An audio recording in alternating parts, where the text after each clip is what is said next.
श्री स्वामी समर्थ तुम्हा सर्वांचे आपल्या यूट्यूब चॅनलवरती मी अगदी मनापासून स्वागत करते। तुमच्या मनातील सर्व चांगल्या इच्छा स्वामी महाराज पूर्ण करोत हीच स्वामींच्या चरणी प्रार्थना करते आणि आजच्या व्हिडिओला सुरुवात करते। नवरात्रीच्या 9 दिवसांमध्ये जर आपल्याला काही संकेत मिळाले तर हे शुभ संकेत कोणते आहेत आणि जे फक्त नशीबवान लोकांनाच मिळतात, हे जर संकेत आपल्याला मिळत असतील तर आपली कुलदेवी जी आहे तर ती आपल्यावरती प्रसन्न आहे। तसेच आपण जी काही कुलदेवीची पूजा करत आहोत किंवा दुर्गा मातेची काही पूजा उपासना करत आहोत तर ती देवीपर्यंत पोहोचत आहे असा याचा अर्थ होतो। आश्विन महिन्यामध्ये येणाऱ्या नवरात्रोत्सवाला आपण शारदीय नवरात्र म्हणून ओळखत असतो। 9 दिवसांचा हा उत्सव जो आहे तर या उत्सवामध्ये दुर्गा मातेच्या 9 रूपांची पूजा केली जाते।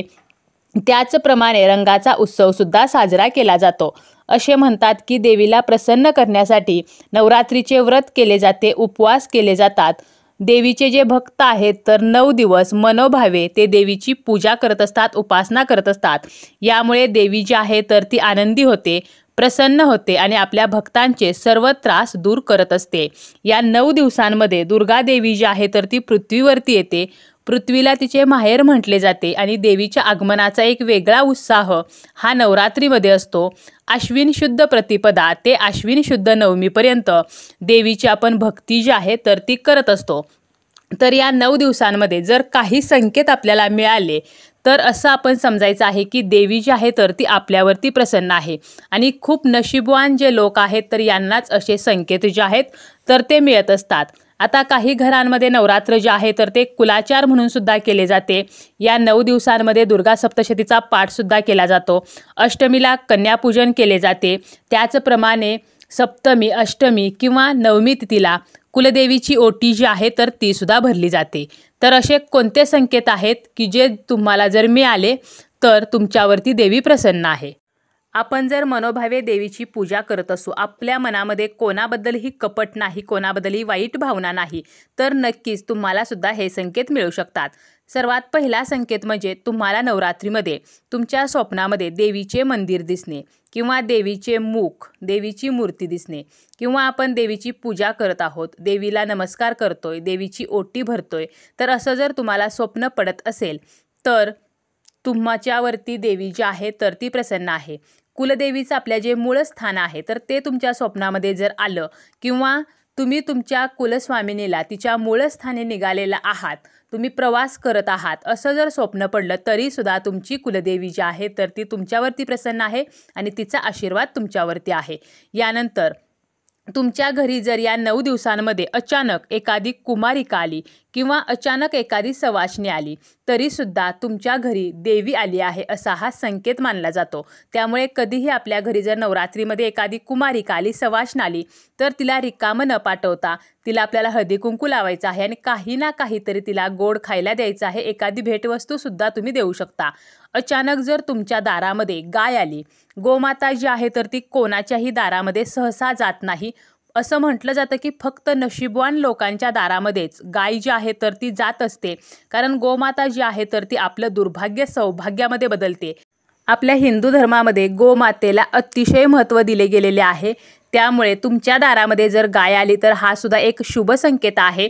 तिला तुम्हाला काही ना काही खायला द्यायचं आहे, जे तुमच्या घरामध्ये असेल, अगदी भाजी भाकरी असेल किंवा तुम्ही चपाती त्यावरती गुळाचा खडा, तर असा घास तिला खायला दिला तरी चालेल किंवा हिरवा चारा जरी खायला दिला, पाणी जरी तुम्ही त्या गोमातेला पाजलं तरी सुद्धा आपल्याला कुलदेवीचे आशीर्वाद जे आहेत तर ते मिळणार आहेत। त्याचप्रमाणे स्वप्नामध्ये जर तुम्हाला शृंगार केलेली स्त्री दिसली, म्हणजे एखादी स्त्री आहे आणि जिने 16 शृंगार केलेला आहे, जसं की मंगळसूत्र घातलेलं आहे, कुंकू लावलेला आहे, नथ, जोडवी, साडी, चोळी, पंजन, तर असं जे 16 शृंगार आहेत, बाजूबंद असतील, मेहंदी लावलेली आहे, नेलपेंट लावलेला आहे, तर अशी शृंगार केलेली स्त्री जर आपल्याला स्वप्नामध्ये दिसली तरी सुद्धा हा अतिशय शुभ संकेत दिला जातो आणि हा संकेत जर आपल्याला नवरात्रीमध्ये मिळाला तर आपण खरंच खूप नशीबवान आहोत। त्याचप्रमाणे एखादी ब्राह्मण सौभाग्यवती जर आपल्या घरी आली किंवा स्वप्नामध्ये तुम्ही कन्यापूजन करत आहात किंवा स्वप्नामध्ये तुम्हाला वाघ दिसला, सिंह दिसला, घुबड दिसलं, जे देवीचं वाहन आहे, तरी सुद्धा हा अतिशय चांगला संकेत मानला जातो। तसेच कुठेही आरती सुरू नसताना सुद्धा तुम्हाला आरतीचा आवाज येणे किंवा घंटानाद आवाज येणे, त्याचप्रमाणे अगरबत्ती न लावता अगरबत्तीचा वास येणे, स्वप्नामध्ये होम हवन जे आहे तर ते दिसणे किंवा स्वप्नामध्ये देवीचं रूप येणं, तर अशा ज्या गोष्टी आहेत तर अशा जर गोष्टी तुमच्या बाबतीत घडत असतील तर नक्कीच तुमची कुलदेवी तुमच्यावरती प्रसन्न आहे आणि म्हणूनच तुम्हाला असे संकेत जे आहेत तर ते मिळत आहेत. त्याचप्रमाणे जोगवा मागणारी स्त्री तुमच्या जर दारामध्ये आली तरीसुद्धा हा चांगला संकेत मानला जातो. तुम्ही देवीला फुले अर्पण करत आहात किंवा तुम्ही दुर्गा मातेची आरती करत आहात असं जर तुम्हाला स्वप्न पडलं तरीसुद्धा तुमच्यावरती देवी जी आहे तर तिचा आशीर्वाद आहे. तुम्ही घटाला जेव्हा पाणी घालता, घटस्थापना केल्यावर आपण दररोज घटाला पाणी घालतो, पाणी शिंपडतो आणि माळ घालत असतो. तर अशा वेळेला जर अचानक तुम्हाला प्रकाश दिसला किंवा अचानक जर तुम्हाला काही असं अद्भुत दिसलं तरीसुद्धा हा चांगला संकेत मानला जातो. तुम्ही जो अखंड दिवा प्रज्वलित केलेला आहे तर तो अचानक मोठा होणे, म्हणजे कधी कधी दिव्याची जी ज्योत आहे तर ती काही सेकंदासाठी अचानक मोठी होते आणि पुन्हा जेवढी आहे तर तेवढी होते. तर हा सुद्धा असा संकेत मानला जातो की देवी स्वतः आपल्या घरामध्ये आलेली आहे, तिचं आगमन आपल्या घरामध्ये झालेलं आहे. त्याचप्रमाणे तुम्ही जेव्हा देवीला नमस्कार करता आणि जर तुम्ही देवीला फूल जे वाहिलेलं आहे ते जर खाली पडलं तर हा देवीचा एक चांगला कौल मानला जातो. त्यामुळे सुद्धा देवी जी आहे तर ती आपल्यावरती प्रसन्न आहे, आपण केलेली पूजा तिच्यापर्यंत पोहोचत आहे, तर असं मानायला काहीही हरकत नाही. तर असे काही शुभ संकेत आहेत जे तुम्हाला जर या नवरात्रीमध्ये मिळाले तर समजून जा की आपली पूजा जी आहे तर ती देवापर्यंत पोहोचत आहे. आता असं नाही की तुम्हाला हे संकेत मिळाले नाहीत तर तुम्ही केलेली पूजा निष्फळ आहे, असं अजिबात नाही.